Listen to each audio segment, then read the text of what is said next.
Welcome to Peninsula Seniors Out and About. Today we're at the Western Museum of Flight in Torrance for one of their celebrity lectures. Let's go see what Cindy has for us today. Good morning, everyone. I'm Cindy Maka, Director of the Western Museum of Flight. Thank you all for coming. Today we are privileged to receive an eyewitness account of a significant event in American military and political history. The event was shamefully kept under wraps for a very long time. It is a story that is important for all Americans to be aware of so that we can understand the degree of harm and suffering that can be caused by political expediency at very high levels in government. It's a compelling story. In the highest tradition of a U.S. Navy sailor refusing to leave his shipmates behind, Don Pageler distinguished himself by remaining with the ship until he was satisfied that he had rescued all of those he could reach. Ladies and gentlemen, it is with great respect, Don Pageler.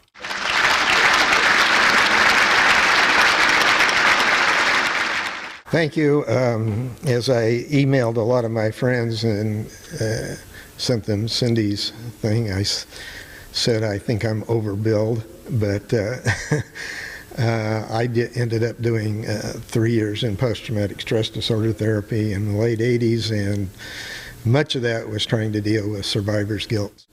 I had asked Gerald to put this slide up before I start the slideshow because, I hope I can keep myself together through this thing.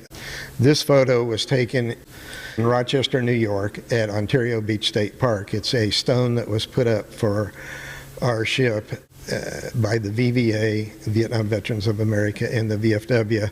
The reason I wanted Gerald to put it up there is I lost my wife 7 months ago unexpectedly to heart failure. And so this picture was taken of her and I at this stone. I can't even recite it verbatim, but the one thing that they put on the stone that had never been said before was that we were the most decorated ship in U.S. Navy history for one single action. That you wouldn't compare us to a World War II ship who had been through multiple battles, but and at the bottom of the stone is a quote that Admiral Martin, who was Fleet Admiral of the 6th Fleet at the time, made. We were a converted World War II cargo ship, a Victory-class ship. Matter of fact, we were the same hull as the SS Lane Victory down here in San Pedro. So if you go on board, the Navy had taken 2 of these Victory-class ships out of the merchant mothball fleet and converted them into intelligence ships. Although the World War II ships had better armament than we did. All we had was 450 caliber machine guns. The World War II ships had a 3-inch gun on the aft end of the ship. We were known in World War II as a cargo ship as the SS Simons. A little bit about the attack that we'll get into later, but I'll give you kind of a quick overview. When the Israeli fighters came out and left us, we had over 820 rocket and cannon holes in the top side of the ship, not to mention over 3,000 machine gun hits. Then they came out with Mystère bombers and dropped napalm on us. And while we were trying to fight the fires from the napalm, they brought out 3 Navy torpedo boats, fired 5 torpedoes at us, and we took 1 40-foot torpedo hole in the starboard side. When all was said and done, there were 34 dead and 174 wounded, which represented 70% of the crew. Our crew complement was 294 men. A tour of duty on the Liberty for a crypto technician like me was 18 months. We would go to the west coast of Africa for 4 months, then come back to Norfolk and be in port for 2 months, and you'd make 3 cruises. Our normal run was up and down the west coast of Africa. We left Norfolk on May 2nd. Late that month, we pulled into Abidjan. We were supposed to have 4.5 days liberty. And after a day and a half, one of the officers was driving around town in the ship's truck saying everybody's got to come back to the ship. So we rounded everybody up, and we had gotten orders from the Joint Chiefs of Staff directly to go to Rota, Spain. At that time, they didn't say where we were going. They said we would receive further orders after we left Rota. So we did, and we went to Rota. So the top pictures are in the Atlantic on the way down. The skinny kid on the right's me. Down below is the Hotel Rava, which was owned by Pan Am at the time in Abidjan. We went to Rota to pick up supplies and personnel, and we picked up a Russian linguist who happened to be a Marine Corps sergeant. And in Rota, he had been flying EC-120 missions, 121 missions. He was a Russian linguist, and he said, he told me, he says, you know, he says, I was supposed to go back to Bremerhaven, Germany, and he said in the middle of the night I got a knock on the door, and this sailor was standing at the door, and he said, you've got orders to report to the Liberty. And he said, here's your orders, they're from the Joint Chiefs of Staff. And Bryce looked at the sailor and said, since when does the Joint Chiefs of Staff give a Marine Corps sergeant orders? This was when we were in Rota. There is one picture of the Navy wouldn't be particularly happy that I had taken. It's the bottom one on the right. If you notice, there's a subtender there, and there happens to be a nuclear fast attack submarine sitting down in front of it. It's behind me. Actually, I did not. It was my camera. I didn't take the photo because I'm in the photo. So anyway, we got orders to go into the Mediterranean, and we were supposed to be 12 to 15 miles off the coast. We were sitting right off the border of Egypt and Israel, off of El Arish. And when we got there, the 7th and the 8th, we were traveling at 5 knots. All we had for armament was 450 caliber machine guns. The Israelis, when they came later, said that they came out to find the ship that was shelling the shore. Well, you can't shell the shore with a 50 caliber machine gun 12 miles offshore. And then they also said, which there is a comparison photo up here, that they mistook us for an Egyptian tramper called the El Khazir, which I found out later, even the Mossad knew at the time that it was in Alexandria, Egypt, and wasn't seaworthy. It was in dry dock. And but to mistake us for it was kind of unbelievable. It was 1/4 of the displacement of the Liberty. And they also said that they thought on the way out that they had us, the torpedo boat said they thought they had us on radar at 30 knots. Well, the Lane Victory, the top speed of our ship was 18 knots. And the El Khazir's top speed was 12 knots. My understanding of it was that it was built by the British and was a World War I horse carrier. And so there were no ships around that were going to be doing 30 knots. Oh, and in addition, they claimed they didn't see the flag when they came out. All my shipmates that were topside said that we were flying the flag. In the middle of the attack, the flag got so tattered that we took down our steaming colors, which is a 5 by 8 foot flag, and put up our holiday colors, which is a 7 by 13 foot flag, which is an extremely large flag. This photo is taken obviously before the attack. The man on the bottom left and the man on the left of the photo on the right is our executive officer, Armstrong, and he was killed during the attack. The man to his right was one of my crypto chiefs, Chief Smith, and he was also killed. There is a barracks named after him in Pensacola, Florida, at the school where I was trained. These were 3 of our top officers who were sunbathing a couple hours before we were attacked. Armstrong, Lieutenant Golden, who was our engineering officer, who also happened to have had 2 ships shot out from under him during World War II, and on the right was Captain McGonigal.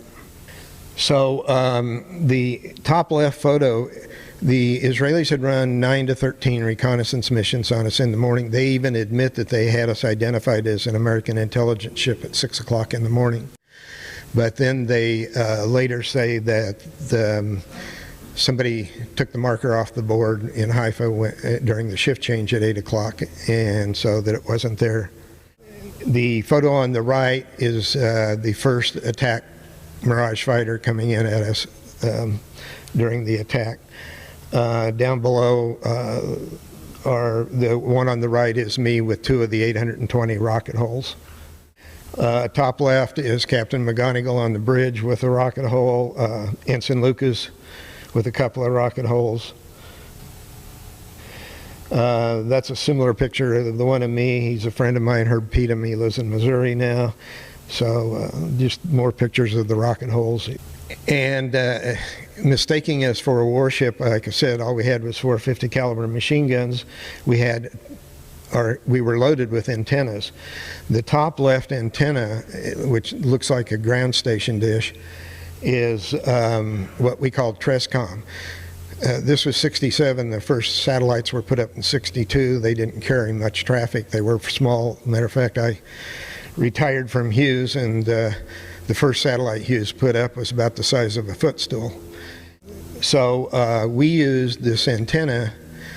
It was a brainchild of some lieutenant back in D.C. We used this antenna to bounce our signal off the moon and use the moon as a satellite back to Cheltenham, Maryland, to NSA headquarters. As Admiral Moore, who was twice chairman of Joint Chiefs of Staff in the 70s, said he didn't see how anybody could mistake us for anything but what we were. He said the Liberty was the ugliest ship in the United States Navy. It looked like an overgrown lobster. So these pictures were taken looking from aft, looking forward, and so that is the starboard side of the bridge on the left, where you can see 3 rocket holes. Down below it is where our whaleboat hung, or our captain's gig, and it burnt from fire. The photo on the left is probably the best photo as far as showing, the damage, the extent of all the damage. That photo actually ended up, I think it was July edition of Life magazine. But it really doesn't tell the story of the Liberty. It doesn't. The whole Life magazine was mainly a spread about what the Israelis were doing with the 6-day war, and it really doesn't say hardly anything about the Liberty. And the other photos just show more rocket damage. So this is the top left is looking at the bridge. The top right are more rocket holes in the bridge. Down below, the one on the left, if you look at the right side of it, you see a round cylindrical thing. That's one of our mini antennas. Turns out that the Israelis were jamming all our frequencies that we were using. So we were lucky. The only reason we happened to get a distress call out was that one of our antennas hadn't been working and didn't even have a wire strung to it, and so one of our ETs got a line and went out on the deck and strung a line to it. And so I guess they weren't jamming that frequency because we hadn't been using it. And it turns out that both our Presidential Unit Citation and Captain McGonigal's Medal of Honor are up here.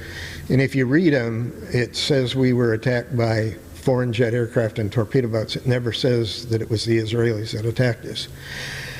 Terry Halbardier, who lives up in Visalia, was the one who strung the long line, and so about 3-4 years ago he was given the Silver Star. I went up for the presentation. It turns out his Silver Star citation is the first document that actually names the Israelis as the people who attacked us. This on the left, well actually both of these, is our forward starboard gun mount, our 50 caliber gun mount. Alexander Thompson, our gunner's mate, was in that gun mount at the time, and Lieutenant Ennis, who wrote the first book, Assault on the Liberty, says he saw a rocket hit Thompson and he flew in the air like a rag doll end over end. And you can see going down the bulkhead of the forecastle the blood of Thompson. That's what's left of him. The photo on the right, I am now up on the forecastle looking into the gun mount. The interesting thing about that photo is that this is the following day. We didn't see any Americans till the following day. This is the following day, and the USS Davis, a destroyer, is alongside of us, sailing alongside of us. And you can see in the background their anti-aircraft gun and how much larger it is than our little 50 caliber pea shooter. These are cabin photos.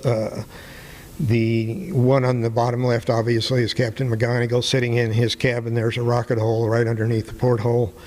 The one on the right is a picture taken looking out of the rocket hole in Lieutenant Golden's cabin. You can't really see it very well, but the top left photo, that's our main mast. It actually had a rocket hole in it too. The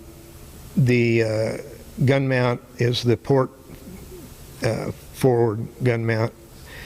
The two bottom ones, again, are the antennas. And you can see they knew exactly what they were going after. All our antennas had lots of holes in them. This is more battle damage. The most interesting thing about these slides are that if you look at the bottom left, the metal is going out. The rocket went in the starboard side of the ship, passed clear through the ship, and came out this hatch on the port side. Let's see. So this I've already spoke to about the damage and the fighters. You'll notice that it says 171 wounded. Since the time I did this slideshow 15 years or so ago, we now have had 3 other guys receive Purple Hearts, so that number has grown from 171 to 174. So after the fighters, as I said, they came out with Mystere bombers and dropped napalm on us. This all shows fire damage. The 4 photos on the left are sequential photos. If you look at the bottom left, that is a life raft rack that we had, inflatable life rafts. They all burnt. The photo to the right of it is where that rack attaches to the bulkhead. And then the photo above it is also where it attaches. I'm looking up, and above it is the midship gun mount. And then the one on the left and the top is I went up above and took a picture looking into the midship gun mount. And so the top left shows kind of where the fire line stopped there. Again, the bottom has an antenna, and the one on the right shows the Trescom dish antenna. On the top is Captain McGonigal and Lieutenant Painter. Lieutenant Painter was one of my crypto officers. McGonigal looks like he's missing a leg, and he's not. The photo's just dark. However, he did have extreme shrapnel damage in the leg. They had cut off his pant leg and used his belt and put a tourniquet on his leg. So that's why he looks the way he does there. We had set up all the hospital area down on the mess decks, and that was my general quarters station. So that's why you see all the wounded. They're laying on our tables in the mess decks. One of the interesting stories about McGonigal, he grew up in Coachella Valley, east of Palm Springs, and graduated from Coachella Valley High School. And when he retired in Palm Springs. And it was sometime in the 90s, I think early 90s, and he told me, he said, I looked down in the bathtub, I was taking a shower, and he said there was blood in the bottom of the bathtub, so I asked my wife to come in and take a look at the back of him, and he had had a piece of shrapnel in his back that had been lodged there for almost 20 years, 15 to 20 years. It had finally worked its way out, and that's why he had the blood in there. We got hit at 2 o'clock in the afternoon. The crypto technicians, intelligence group, we worked 3 shifts, 8-hour shifts. And I had just worked the mid-watch from midnight to 8 in the morning, and I'd come off my mid-watch and at 8 and got eaten some breakfast in our sleeping compartment. The deck crew slept in the forward part of the ship, and the crypto guys slept in the aft part of the ship because all our stuff was so classified, even though we weren't supposed to talk about it outside the working spaces. They wanted to separate it in case people did say something, it wouldn't be overheard. And so I got through eating breakfast, and I crawled in the rack, and and was sleeping, and Captain McGonigal was a real stickler for general quarters drills. So at 1 o'clock I was rudely awakened by his general quarters drill, and my general quarters station happened to be on the mess decks, which was right forward to where I was sleeping on Repair Party 3. And so I got dressed and went to my general quarters station, and we secured from the drill around 1:35, 1:40.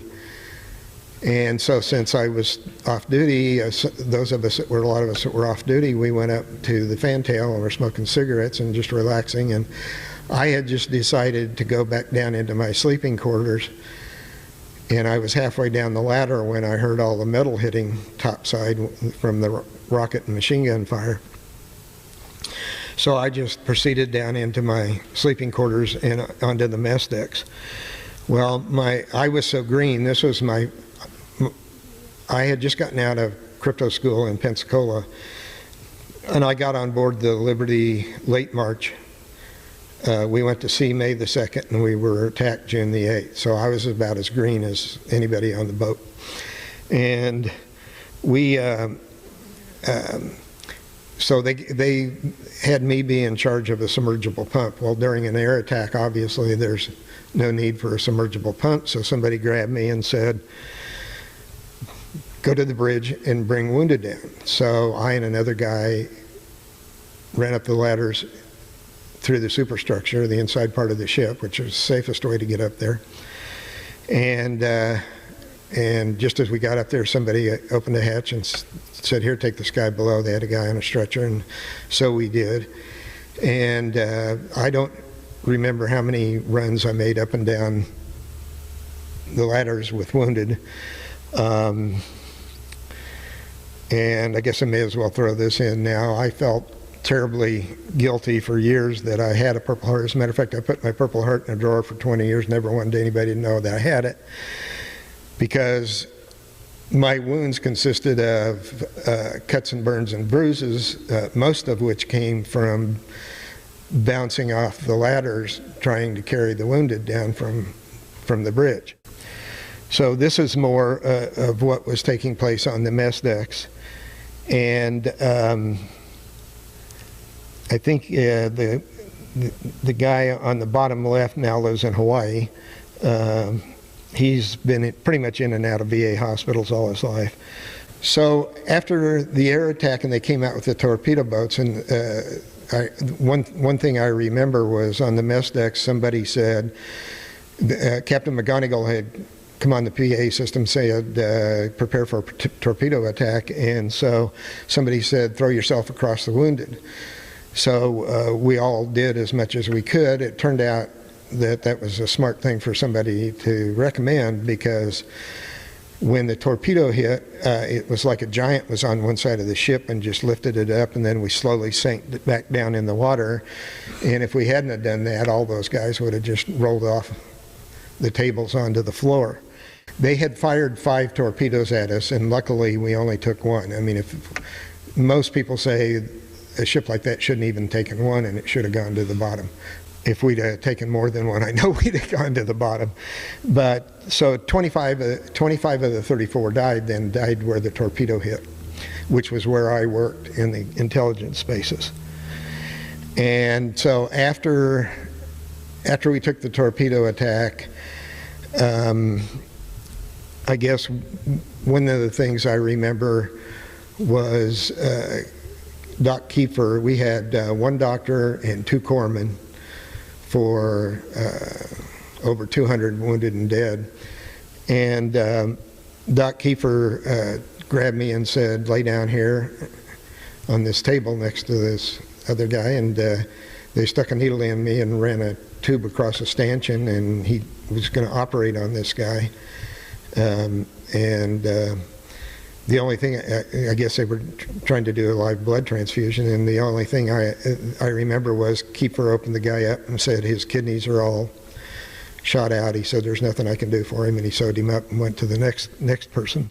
This is one of the 3 torpedo boats that came out, and As you can tell by my description, I spent most of all my time down below, but many of the guys that were topside said that after we took the torpedo and the torpedo boats kind of just milled around, we threw our last 2 inflatable life rafts in the water, and the torpedo boats came over and machine gun holes in the life rafts. People ask me, how did you keep that ship afloat? First of all, I was so green I couldn't tell you anyway. Second of all, I'm not sure any of us know, outside of the fact that God wanted us to stay afloat, I guess. But one of the things we use, and I understand from talking to a kid that had just returned from boot camp probably 5 years ago when my wife and I were in Albuquerque, that they now use the liberty to teach damage control in boot camp. What we did was called K-shoring.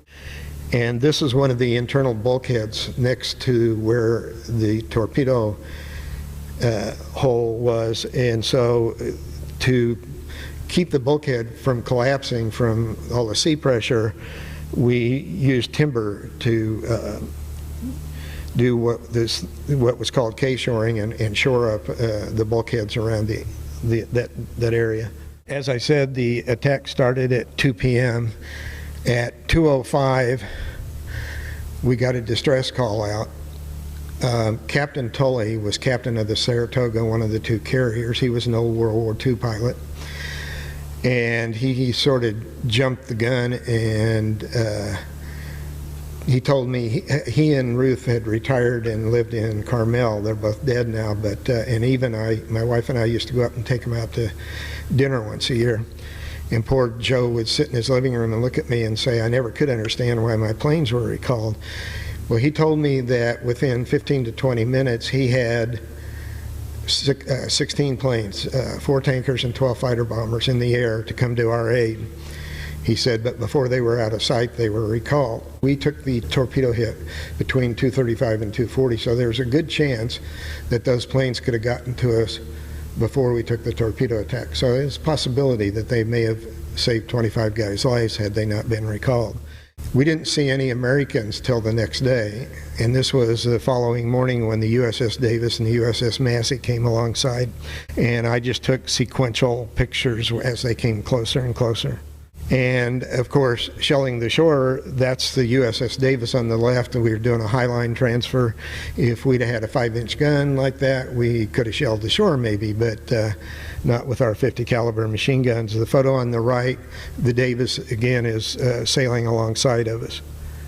These are pictures of guys on the America taking pictures of us. In the afternoon, the America finally came alongside. And since they had hospital capabilities, they were a carrier. These are pictures of us evacuating our really badly wounded with helicopters from our forecastle over to the America. This is them unloading some of the wounded. Dave told me a few years ago that when they had him on the stretcher, they had him covered up with a blanket, and the crew chief on the helicopter sat down at the end of the stretcher, and I guess he probably thought he was sitting at the foot end, and it turns out he sat on Dave's head. And Dave said to me, what an ignominious way to die, he said, being suffocated by one of my own men.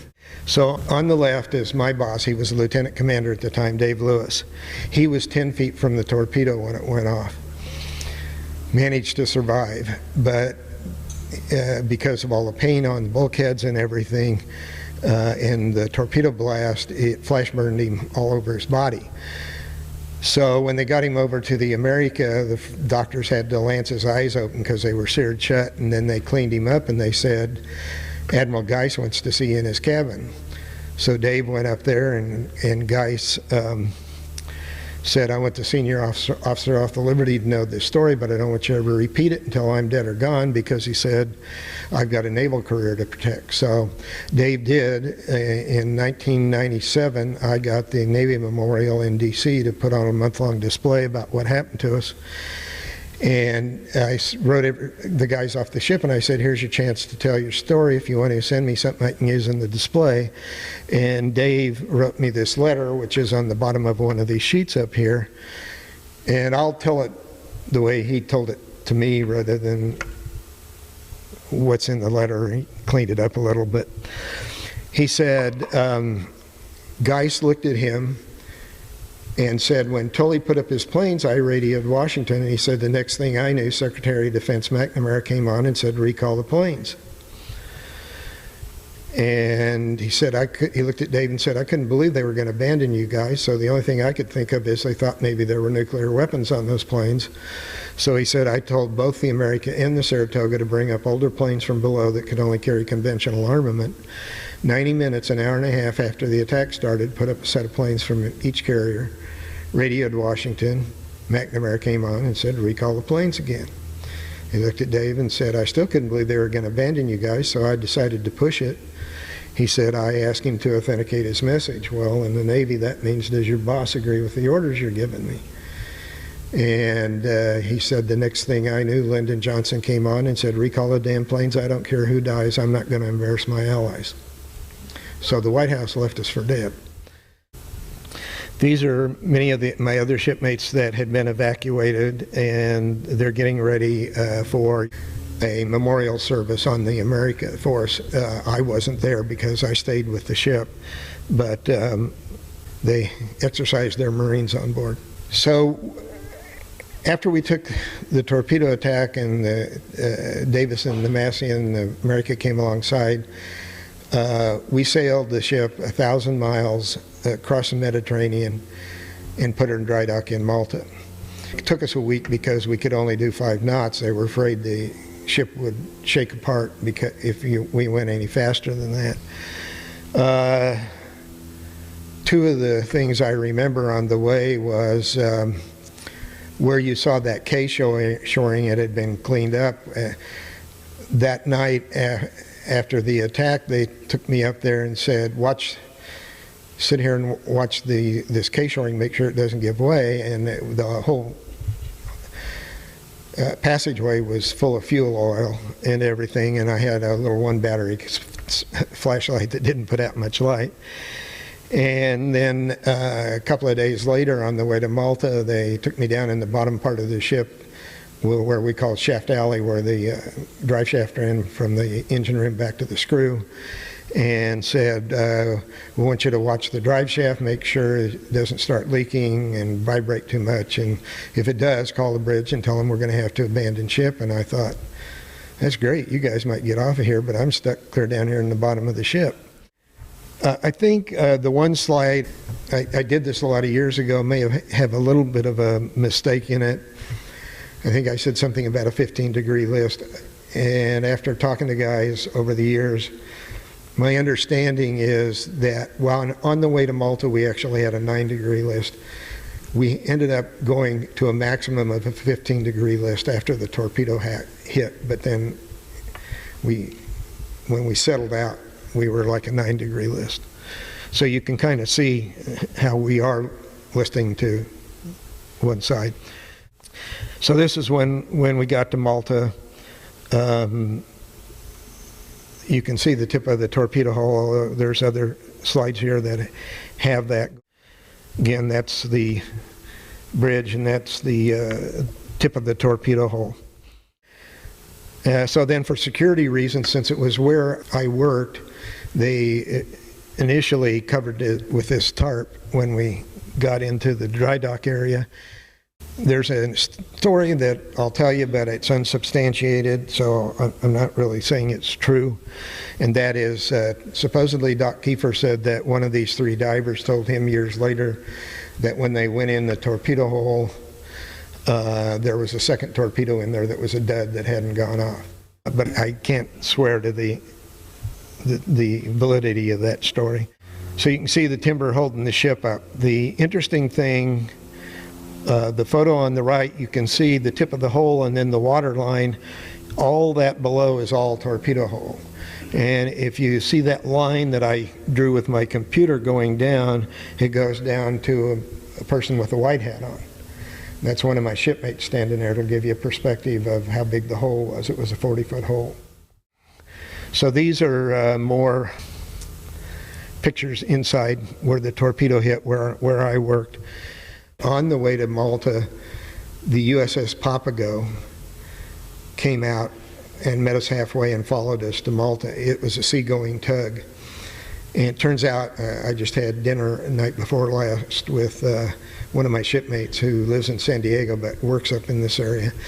And he was a yeoman at the time on the ship, but he got out and went back in the Navy and became a deep sea diver. He ended up being stationed years later on the Papago.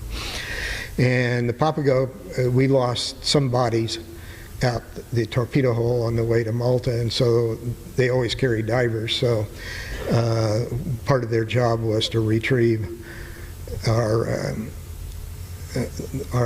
dead, and then also they did some work for the NSA. If paperwork and stuff from our intelligence bases washed out, they would run their screw forward and backward to try and chew up as much of the classified material as they could. This is inside the cleanup. Some people say the guy on the left is me in the coveralls, but I'm not so sure whether it was or it wasn't. That was what I was wearing. I spent 2 days. When we got there, they wanted those of us with the top secret crypto clearances to go down and clean up first, since it was where we worked. And I only remember 15 minutes of those 2 days. In the first 15 minutes, I found an arm, and I knew whose arm it was because he had been a bodybuilder. And after that, even after 3 years of post-traumatic stress disorder therapy, I still only remember those first 15 minutes. Turns out that about a little over a year ago, last fall, I found out that Phil was buried just south of Modesto. So when Eva and I went up to my sister's in Los Altos last February, we went over to visit his grave. These are more photos inside. On the left are some of my shipmates that clean up. On the right is me. If you can tell, I wasn't a happy camper. After the 2 days down there cleaning up, I went on Liberty, and as I told somebody, the only thing I remember was one night around 6 o'clock I was in a bar drinking cognac out of 8-ounce tumblers, and I have no idea how I got back to the ship. So this is loading caskets onto the ship and some of the body bags. Since they were going to patch the ship up, and 2/3 at least of the crew were crypto technicians, and they weren't going to need us because we weren't going to be doing our job anymore, many of us were flown back to Norfolk. So they only kept a skeleton crew. Some of them were crypto technicians, but they only kept as few as they needed to sail the ship back after they repaired her. So I was one of the ones flown back. They eventually, in '68, scrapped the Liberty, sold her for scrap. So these were pictures taken of her on the way back. Besides the fact the Israelis say they didn't see the flag, and you can see we're flying our steaming colors, a 5 by 8 foot flag on the right there. One of the findings of the Court of Inquiry, which took place in Malta, was that the flag must have hung limp at the mast. Well, Lieutenant Ennis said that there are logbooks that show that there were 12 knots of wind blowing that day, and he said only 8 knots are necessary to make a flag fly. So that doesn't wash either. One thing that people ask me about that I usually don't mention is you can see on the forward part of the ship, our ship said GTR-5. Our actual designation was AGTR-5. We were an auxiliary ship. It's called Technical Research. And on the aft end of the ship was the name of our ship, USS Liberty. So instead of bringing her back into Norfolk, they brought her into Little Creek, and this is her docking in Little Creek. Little Creek is a small base right south, just a few miles south of Norfolk. And if you can, these are 34 guys to remember because they gave their life for our country.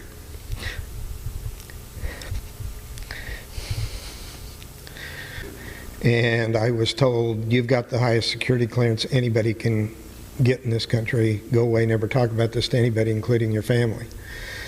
So for 20 years, I kept my mouth shut.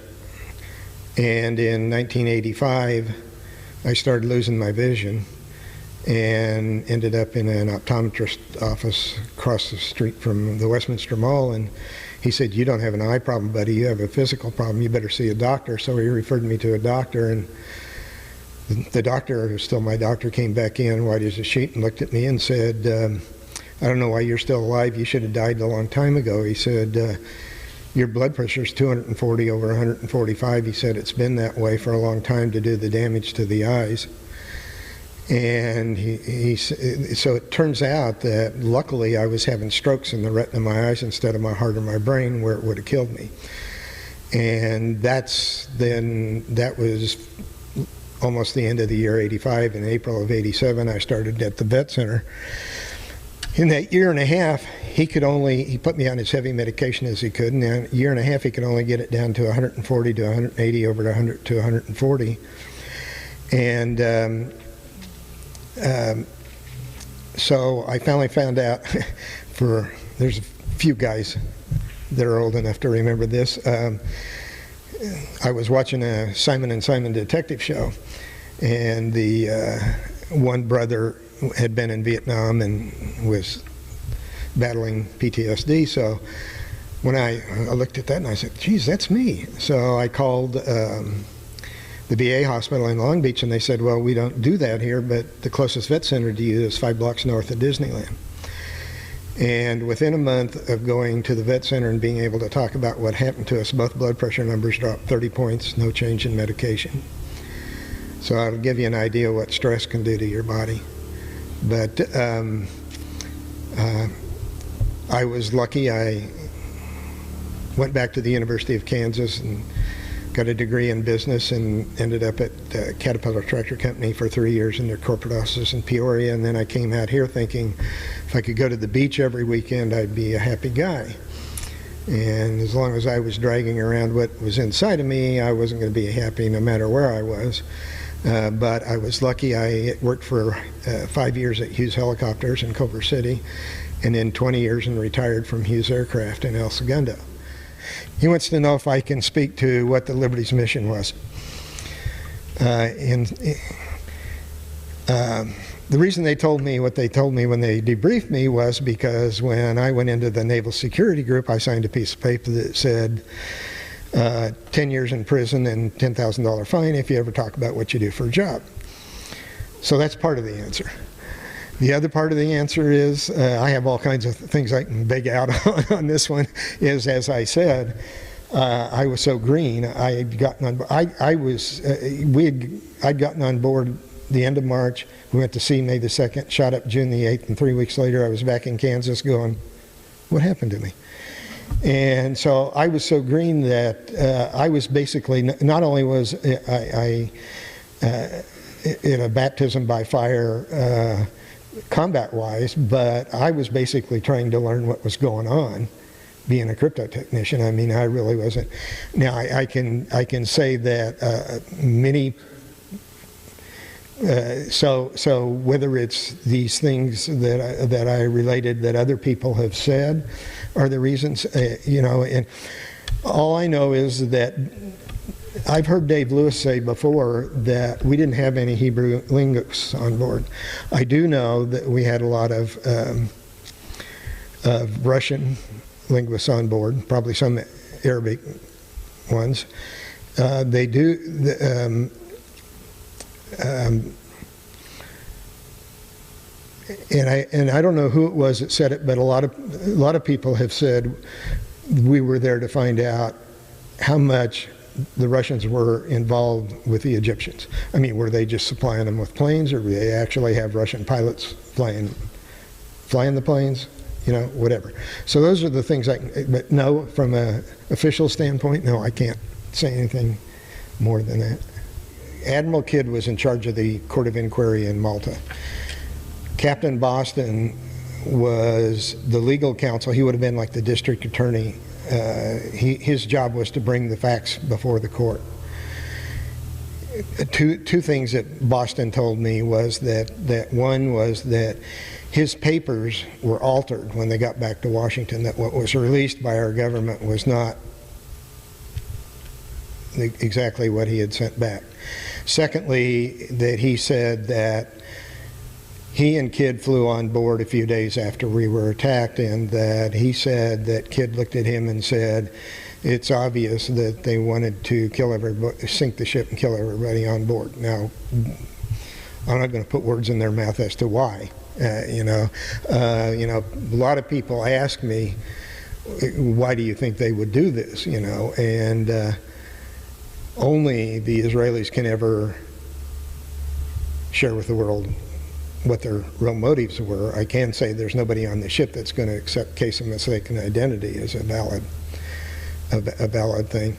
But I can share with you Admiral Moore, who was twice chairman of the Joint Chiefs of Staff. He always said that our government had told the Israelis that we would support them as long as what they did was defensive in nature. And the day after they tried to sink us was when they attacked Syria and took the Golan Heights, which obviously is not defensive. So that was always Moore's supposition. Now, I have to go along with that, none of this, that I can put words in their mouth exactly, but there is a sheet up here that has a declassified CIA document on it that speaks to Moshe Dayan knowing who we were when he ordered the attack.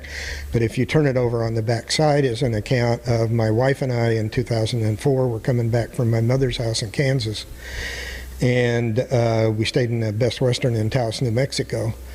And when I was walking down the hall with one of my matter of fact, the shirt that George has on, and my wife looked at the guy and said, "Are you interested in that shirt?" And I turned around and he had a sheepish look on his face, and he said, "I got to tell you, I was an officer in the Israeli army in 1967 when you were attacked." And I was so impressed he had guts enough to say anything to my face. For all he knew, I might just tear his throat out. And so we invited him and his wife to go to the bar, and I always carry a hard copy and a notebook of this slideshow.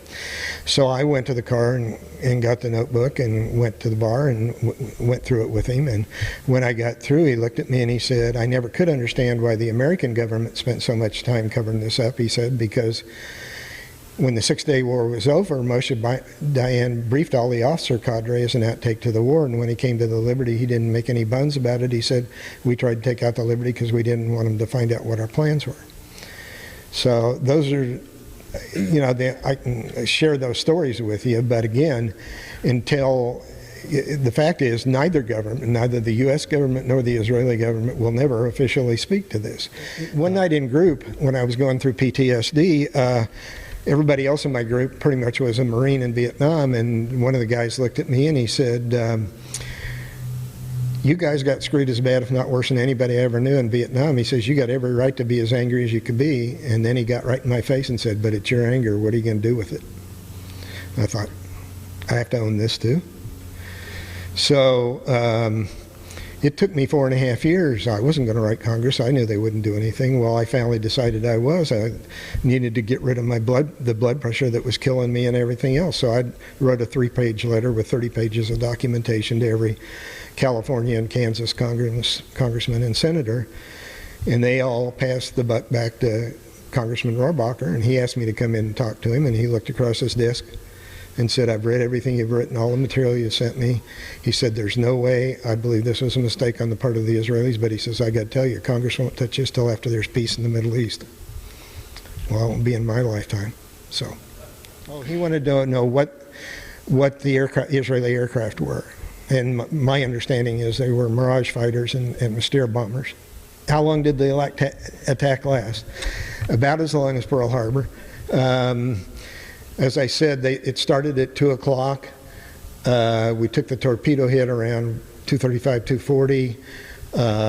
The torpedo boats were still milling around and firing at the life rests.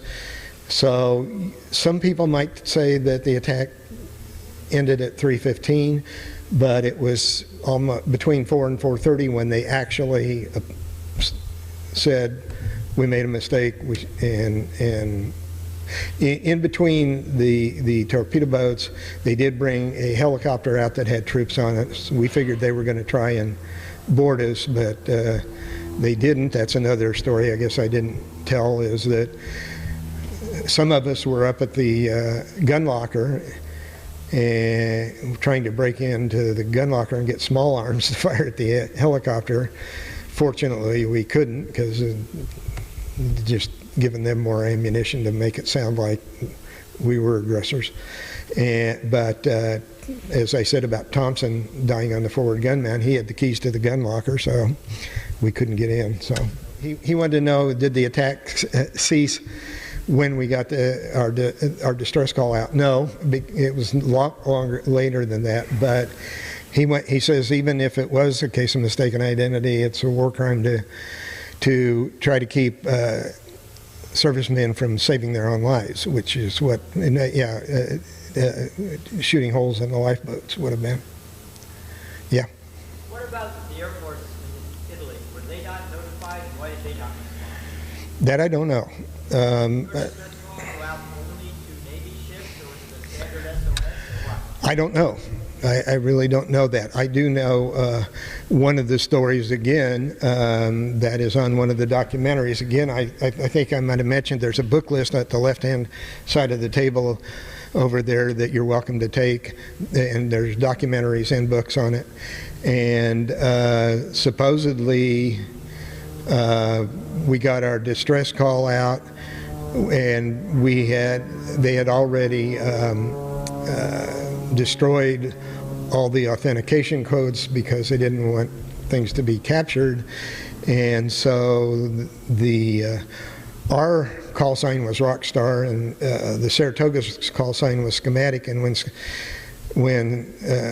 Schematic answered our distress call, they asked for the authentication code, and our radioman couldn't give it to him. Finally, out of frustration, he held down his mic button and said, "Here's my damn authentication code," and let him listen to the bullets. So was McNamara ever questioned under oath? And obviously not. But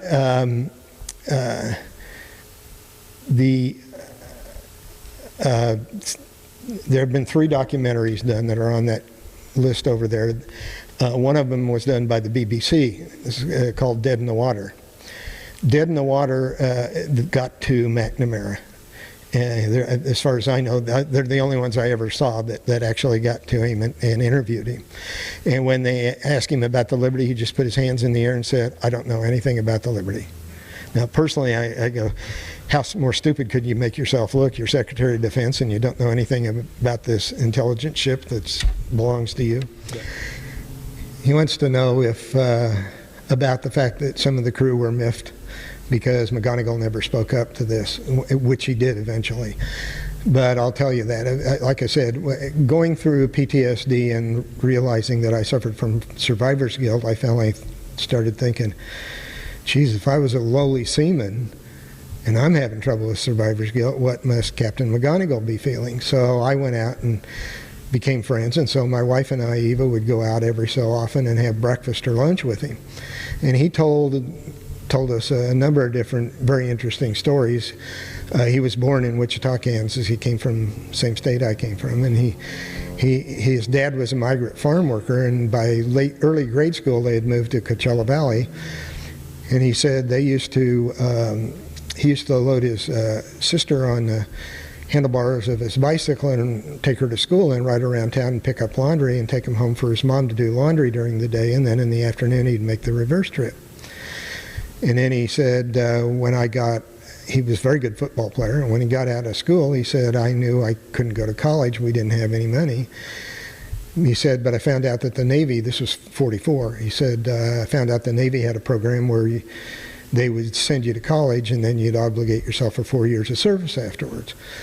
So he got on this program and he was going to the University of Redlands, and all of a sudden he's a sophomore in 46 and the war ends, and he went, oh, that's the end of my college career. He said, well, luckily the Navy ended up letting all those guys on those programs find a school that had ROTC and finish up at a university that had ROTC, so he ended up graduating from USC. But Bill was an old-time Navy man, and as long as he was in the Navy, he felt obligated to not rock the boat. So I can't judge him for that personally, and I know for a fact that he cared a lot. I've seen him not only with me, but when he would give talks, and I'll tell you what he said at our mass grave. Oh God, one of the most important things I didn't tell you too. But anyway, Bill would grab his Medal of Honor and say, "I wear this for my whole crew because I was so inspired that my men weren't giving up their need to save their ship, that's why I stayed at my post for 17 hours. Well, that was like him trying to give us credit, and we were all running around scared, saying, as long as the old man's still on the bridge, we may have a chance to survive this. So, as I said in my interview I did with the National Purple Heart Hall of Honor in 2010, it really was a case of teamwork. That's the only way we survived the situation. Everybody did their job as best they could. But one of the other things, besides his Medal of Honor being given in the Washington Naval Shipyard, of those 25 guys that I bagged up down where the torpedo hit that were all mostly body parts, 6 of them are buried in what we call our mass grave in Arlington. And we hold a service there every year on June 8th. And when they first put up the headstone, it read, "Died in the Eastern Mediterranean," like they died in some taxicab accident in Beirut. It wasn't until it took almost 15 years before people raised enough hell to get it changed to "Killed USS Liberty." So, and Bill's, that's when Bill finally came out of his shell, was at our 97 reunion at our service at our mass grave, and that's when he came out and said, I, for years, wanted to accept the fact that it was a case of mistaken identity, but he said, I have come to the conclusion that it wasn't, and that the Israeli government and the U.S. government owe the crew of the Liberty and the American people an answer to exactly what really took place. So.